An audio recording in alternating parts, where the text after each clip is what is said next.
തെരഞ്ഞെടുപ്പ് അടുത്തിരിക്കുന്ന ഈ സമയത്ത് CBI ഉപയോഗിച്ച് CPMനെ കരിവാരി തേക്കാനുള്ള ശ്രമങ്ങൾക്ക് തിരിച്ചടിയായിരിക്കുന്നു.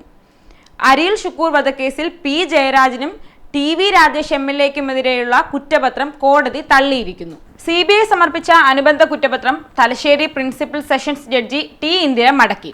വിചാരണ കോടതി മാറ്റണമെന്നുള്ള ആവശ്യവും കോടതി തള്ളി. രാഷ്ട്രീയ താൽപര്യത്തോടെ ധൃതി പിടിച്ച് അനുബന്ധ കുറ്റപത്രം സമർപ്പിച്ച CBIക്കേറ്റ കനത്ത തിരിച്ചടിയാണിത്. അനുബന്ധ കുറ്റപത്രം സ്വീകരിക്കുന്നതിലെ നിയമതടസ്സം ചൂണ്ടിക്കാട്ടിയാണ് കോടതിയുടെ ഈ നടപടി. CBI കുറ്റപത്രം സമർപ്പിച്ചത് ക്രമപ്രകാരമല്ലെന്ന പ്രതിഭാഗം വാദത്തിനുള്ള അംഗീകാരം കൂടിയാണിത്. തുടരന്വേഷണം CBIക്ക് വിട്ട ഹൈക്കോടതി വിധിക്കെതിരെ പ്രതിഭാഗം സമർപ്പിച്ച റിവിഷൻ ഹർജിയിലെ തീർപ്പിന് പോലും കാത്തുനിൽക്കാതെ തെരഞ്ഞെടുപ്പ് മുന്നിൽ കണ്ടാണ് തിരക്കിട്ട് അനുബന്ധ കുറ്റപത്രം സമർപ്പിച്ചത്. കഴിഞ്ഞ സെപ്റ്റംബറിൽ എറണാകുളം CBI കോടതി മുൻപാകെ സമർപ്പിച്ച കുറ്റപത്രവും മടക്കിയിരുന്നു. പോലീസ് കുറ്റപത്രം സമർപ്പിച്ച തലശ്ശേരി കോടതിയിൽ അനുബന്ധ കുറ്റപത്രം സമർപ്പിക്കാനുള്ള നിർദ്ദേശത്തോടെയാണെന്ന് തിരിച്ചു നൽകിയത്. 2019 ജനുവരി 4-നാണ് തലശ്ശേരി സെഷൻസ് കോടതിയിൽ വിചാരണയ്ക്കായി കുറ്റപത്രം സമർപ്പിച്ചത്. വിചാരണയ്ക്ക് മുന്നോടിയായി കഴിഞ്ഞ വ്യാഴാഴ്ച കേസ് പരിഗണിച്ചപ്പോൾ വിചാരണ കോടതി തന്നെ മാറ്റണമെന്ന വിചിത്രമായ ആവശ്യം CBI ഉന്നയിച്ചു.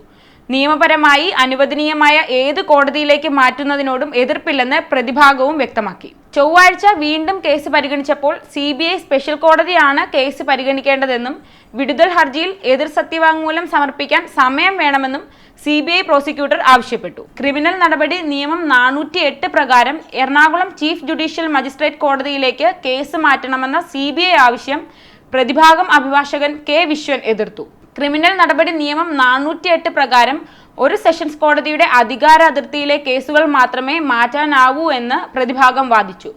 എറണാകുളം CJM കോടതി മറ്റൊരു ജില്ലയിൽ പ്രവർത്തിക്കുന്നതാണെന്നും അവിടേക്ക് തലശ്ശേരി സെഷൻസ് കോടതി കേസ് മാറ്റാനാവില്ല എന്നും ബോധിപ്പിച്ചു. ഗൂഢാലോചന കുറ്റം ചുമത്തപ്പെട്ടവർ കുറ്റവിമുക്തരാക്കുന്നതിന് സമർപ്പിച്ച വിടുതൽ ഹർജിയെക്കുറിച്ച് വാദത്തിനിടെ സൂചിപ്പിച്ചു. അനുബന്ധ കുറ്റപത്രം മടക്കിയ സാഹചര്യത്തിൽ വിടുതൽ ഹർജി ഇനി കേസ് പരിഗണിക്കുന്ന കോടതി മുൻപാകെ സമർപ്പിക്കാനും കോടതി ഉത്തരവിട്ടു. ഹൈക്കോടതിയെ സമീപിക്കാൻ സമയം അനുവദിക്കണമെന്ന CBI ആവശ്യവും കോടതി അനുവദിച്ചിട്ടില്ല.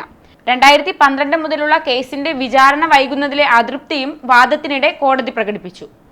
കുറ്റപത്രം സമർപ്പിക്കുന്നതിലെ അനാവശ്യ ധൃതിയും നിയമ നടപടികൾ സ്വീകരിക്കുന്നതിലെ പോരായ്മയുമാണ് CBIക്ക് തിരിച്ചടിയായതെന്ന് നിയമവൃത്തങ്ങൾ സൂചിപ്പിച്ചു. CPIM ജില്ലാ സെക്രട്ടറി P. ജയരാജൻ ഉൾപ്പെടെ കുറ്റാരോപിതരായ 16 പേർ കോടതിയിൽ ഹാജരായി. 27-ാം പ്രതിക്ക് വേണ്ടി അഡ്വക്കേറ്റ് ജോൺ സെബാസ്റ്റ്യനും ഹാജരായിരുന്നു.